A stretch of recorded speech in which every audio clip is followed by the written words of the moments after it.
sampai hari ini saya sudah didatangin beberapa partai. Insya Allah kalau memang itu jodoh dan rezeki saya akan melangkah. Tapi balik lagi, ini kan pilihan rakyat Pak Tur. Jadi saya melihat konstituen kita, rakyat kita, terutama di daerah saya Jawa Tengah, apakah mereka mau memilih saya atau tidak. Tapi kalau bicara keyakinan, ya insya Allah kita yakin.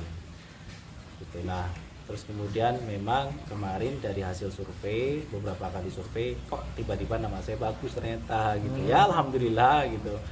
Alhamdulillah nama kita bagus, disandingkan dengan beberapa kandidat juga bagus hasilnya.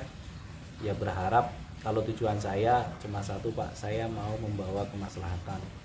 Jadi kalau kita bisa membawa kemaslahatan, ya semoga kita memberikan kemakmuran ke orang lain. Jadi saya diajarin guru saya itu dulu, saya bercita-cita sampai hari ini Pak, wallahi Pak, saya bercita-cita suatu saat kalau saya mati, itu saya pengen sekali itu banyak orang yang membacakan Al-Fatihah. Seperti halnya Kiai kita Gus Dur meninggal, itu yang datang itu puluhan ribu orang gitu kan. Jadi pilihan saya itu cuma ada 3 Pak. 1, menjadi seorang pengusaha yang soleh, yang besar, karyawan kita puluhan ribu. Nah nanti kalau saya meninggal insya Allah kan didoakan oleh karyawan saya. Ya. Pilihan saya yang kedua adalah menjadi kiai dan ulama yang besar, sehingga kita waktu meninggal umat kita, masyarakat kita doain kita. Tapi kayaknya kedua ini tipis Pak, karena saya bukan kiai gitu. Nah pilihan yang ketiga adalah menjadi seorang pemimpin yang amanah. Jadi pemimpin yang amanah yang memang bisa membawa kemaslahatan. Dan itu insya Allah kita kalau meninggal itu pasti yang doain banyak. Nah ini ikhtiar saya, yang pertama saya sudah jadi pengusaha meskipun masih kecil gitu. Yang kedua saya tidak mungkin, ya pilihannya mungkin yang ketiga harus menjadi pemimpin yang amanah. Nah harapan saya cuma satu, suatu saat kalau saya meninggal banyak saya doain.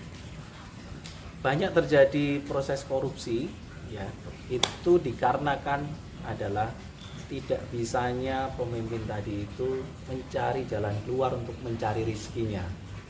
Jadi seorang pemimpin kepala daerah atau kepala wilayah atau kepala negara atau pemimpin negara itu kan di satu sisi mereka sudah diberikan kewenangan untuk mengelola keuangan. Oke. Nah, karena ada bicara ongkos politik yang harus dia keluarkan, kadang-kadang dia lupa bahwa uang yang dia kelola itu adalah uang negara. Akhirnya uang dari negara itu digunakan kepentingannya untuk pribadi. Nah, itulah yang menjadi ranah pidana ya dari situ, karena itu adalah ranah korupsi. Nah, insya Allah Pak, yang saya lakukan nanti adalah saya akan menarik investasi. Jadi saya tidak mau begitu ikut campur di dalam APBN atau APBD ini. Itu silahkan untuk dikelola oleh pihak-pihak yang memang wajib untuk kita kelola di situ. Kewenangan-kewenangan nanti akan saya paparkan sesuai dengan kaidah-kaidah hukum yang berlaku dan penyesuaian dari anggaran-anggaran yang akan digunakan. Nah, saya tupoksi saya insya Allah saya akan mencarikan investasi di Indonesia untuk datang lebih banyak. Jadi memang saya jago dan di dalam investasi, jadi insya Allah saya tidak sombong kalau hanya mendatangkan 50, 100, 500, bicara triliun ya, untuk sebuah investasi saya sanggup. Nah ini yang akan saya gaungkan bahwa kalau negara kita ini mau besar, tarik sebaik-baiknya, selebar-lebarnya investasi berpartner dengan siapapun juga. Tidak hanya melulu dengan Cina misalkan. Seluruh dunia kita buka konsepsinya. Dan kita buktikan kemarin, selama kita keliling kurang lebih 7 bulan, kemarin kita sudah signing, kita sudah alhamdulillah berhasil untuk tanda tangan komitmen investasi 20 triliun. Jadi ini salah satu, kita sudah buktikan bahwa ini bisa gitu. Ke IKN, yang IKN selama ini tidak begitu dilirik oleh investor asing katanya gitu kan, tapi ternyata bisa juga gitu. Nah ini satu hal yang kita mau buktikan. Ayo kita datang ke Indonesia. Pak, Indonesia ini luar biasa Pak, jauh sekali Pak, saya udah keliling ke seluruh dunia Pak, jauh sekali. Probability kita untuk naik itu jauh lebih besar dibandingkan negara-negara tetangga kita. Kita punya SDM apapun juga ada, dari SDM sumber daya manusia, sumber daya alam, baik itu lautnya, hutannya, pertaniannya dan lain-lain, itu semuanya lengkap gitu Pak. Pertambangan dan lain-lain gitu. Survei membuktikan kalau permasalahan utama Jawa Tengah itu mahalnya kebutuhan pokok Siapa bilang? Ini lembaga survei ya, salah satu lembaga survei. Nah, mendengar kabar itu ada strategi apa? Apa mahalnya kebutuhan pokoknya? Kebutuhan Contohnya? pokok. Entah seperti apa gitu. Mungkin mendengar kabar itu Ya, akan solusi seperti apa?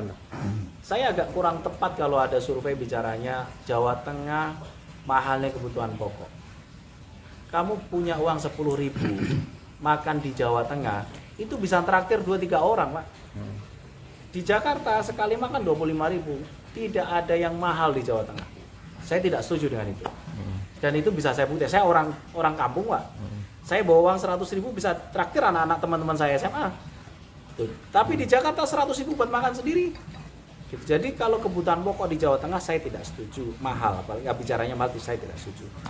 Nah, tapi kalau bicara kebutuhan pokok mencukupi atau tidak, nah saat ini mungkin belum mencukupi karena produksinya memang belum maksimal gitu. Contohnya beras gitu.